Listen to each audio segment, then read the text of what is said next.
कहानी एक मोहब्बत की जंग। शहर के वस्त में एक अजीम उशान हवेली थी जो आमतौर पर खानदान की चहल पहल से गूंजती थी। मगर इस शाम हवेली के लाउंज में एक अजीब सी खामोशी छाई हुई थी। फिजा ऐसी थी कि गोया वक्त ठहर गया हो, अगर कोई सोई भी गिरती तो उसकी आवाज़ गूंज जाती। लाउंज के दरवाजे के पीछे खड़ी आयशा, एक 20 साला दिलकश लड़की, अपने दिल की धड़कनों को साफ सुन रही थी। इसका चेहरा जर्द पड़ चुका था, होंठ लरज रहे थे और उसका वजूद खौफ व इस्तिराब की तस्वीर बना हुआ था। लाउंज के वस्त में भारी भरकम सोफे पर शफीक अहमद, खानदान के बुजुर्ग और सरबराह, बैठे थे। इन्होंने गहरी सांस ली और अपनी भारी आवाज में फैसला सुनाया। हुस्न रजा, मैंने फैसला कर लिया है, तुम आयशा को तलाक दो। कागजात तैयार हैं, बस दस्तखत कर दो। उनकी आवाज में सख्ती थी और इन्होंने मेज पर रखे तलाक के कागजात की तरफ इशारा किया। हुस्न रजा, एक 28 साला खूबरू और पुरितिमाद शख्स जो लंदन से तालीम याफ्ता था और अपना कारोबार शुरू कर रहा था, गुस्से से उठ खड़ा हुआ। इसके बाल इस रोज बेतरतीबी से बिखरे हुए थे और उसके चेहरे पर एक अजीब सी वहशत छाई थी। इसका सफेद लिबास बेदाग था, मगर इसकी सियाह आंखों में गुस्सा, बेबसी और मोहब्बत एक साथ तेज तेज चमक रहे थे। आयशा मेरी बीवी है, मेरी मोहब्बत है। आपने शादी, निकाह और तलाक को कोई खेल समझ रखा है। मैं इसे कभी तलाक नहीं दूंगा। इसका लहजा सख्त था और उसने शफीक अहमद की आंखों में आंखें डालकर कहा। शफीक अहमद ने झुंझला कर जवाब दिया, तुम्हारे नजदीक ये मामूली बात होगी, मगर मेरे लिए नहीं। मैं एक बाप हूँ और मुझे अपनी 2 मासूम बेटियों, आयशा और जोया, का बोझ उठाना है। आयशा अब तुम्हारे साथ नहीं रह सकती। जोया, शफीक अहमद की बड़ी बेटी सहरिश की यतीम बची थी, जो अपनी मां की मौत के बाद आयशा की जिंदगी का मरकज बन गई थी। आयशा, जो दरवाजे के पीछे ये सब सुन रही थी, अपने वालिद का ये रूप देखकर सकते में आ गई। इसका दिल जोर जोर से धड़क रहा था और वो अपनी मोहब्बत और खानदानी दबाव के दरमियान फंस गई थी। हुस्न ने इसरार किया, अगर आपको यकीन नहीं तो आयशा को यहाँ बुला लें। वो खुद बताएगी कि वो मुझसे तलाक नहीं चाहती। उसकी आवाज़ में पुख्ता यकीन था, गोया उसे आयशा की मोहब्बत पर मुकम्मल भरोसा था। नादिया बेगम, आयशा की मां, जो हमेशा खानदानी फैसलों के सामने खामोश रहती थीं, आयशा को लाउंज में ले आए। आयशा ने झजकते कदमों से कमरे में कदम रखा। इसकी सुनहरी आंखों में आंसुओं की नमी थी और इसका सुर्ख लिबास इसकी जरदी माइल खूबसूरती को और नुमायां कर रहा था। हुस्न ने उसे देखते ही मुस्कुरा कर कहा, आयशा, अपने बाबा को बताओ कि तुम मेरे बगैर नहीं रह सकती।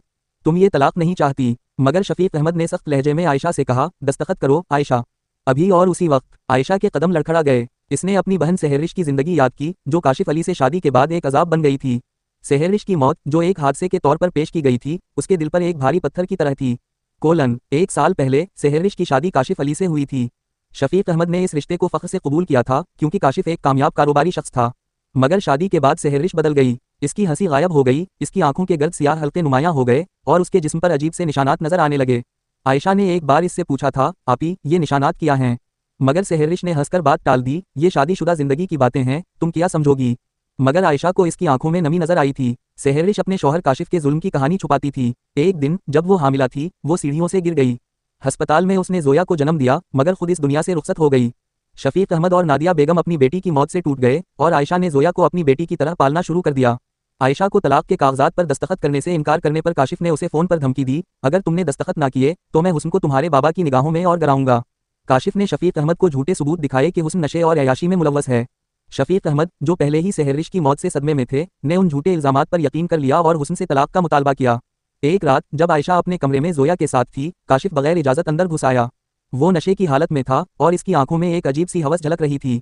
इसने आयशा को धमकाते हुए कहा, तुम्हारी बहन सहरिश को मैंने हर रात मारा, सिगरेट से जलाया और आखिर में सीढ़ियों से धक्का देकर उसे मार दिया। अगर तुमने मेरी बात ना मानी तो तुम्हारा हाल भी वही होगा।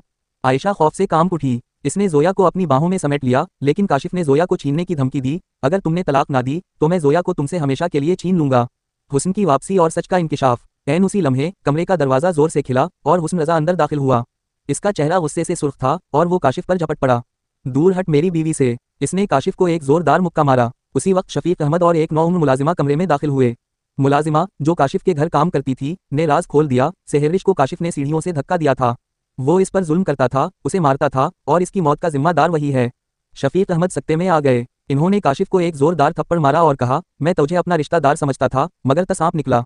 पुलिस को बुलाया गया और काशिफ को गिरफ्तार कर लिया गया। शफीक अहमद ने अपनी गलती तस्लीम की। इन्होंने आयशा से माफी मांगी कि इन्होंने सहरिश को हमेशा तरजीह दी और हुस्न पर भरोसा नहीं किया। इन्होंने हुस्न से कहा, कल ही तुम्हारी और आयशा की रुखसती होगी। आयशा ने जोया को अपनी बाहों में लिया और हुस्न की तरफ देखा। इसकी आंखों में मोहब्बत और सुकून था। हुस्न ने उसे गले लगाते हुए कहा, तुम मेरी हो और कोई तुम्हें मुझसे जुदा नहीं कर सकता। आयशा ने जोया को अपनी बेटी की तरह पालने का अज़्म किया और अपनी नई जिंदगी की शुरुआत की। सहरिश की मौत का गम उसके दिल में हमेशा रहेगा, मगर हुस्न की मोहब्बत और जोया की मासूमियत ने उसे एक नया मकसद दिया। Dash dash dash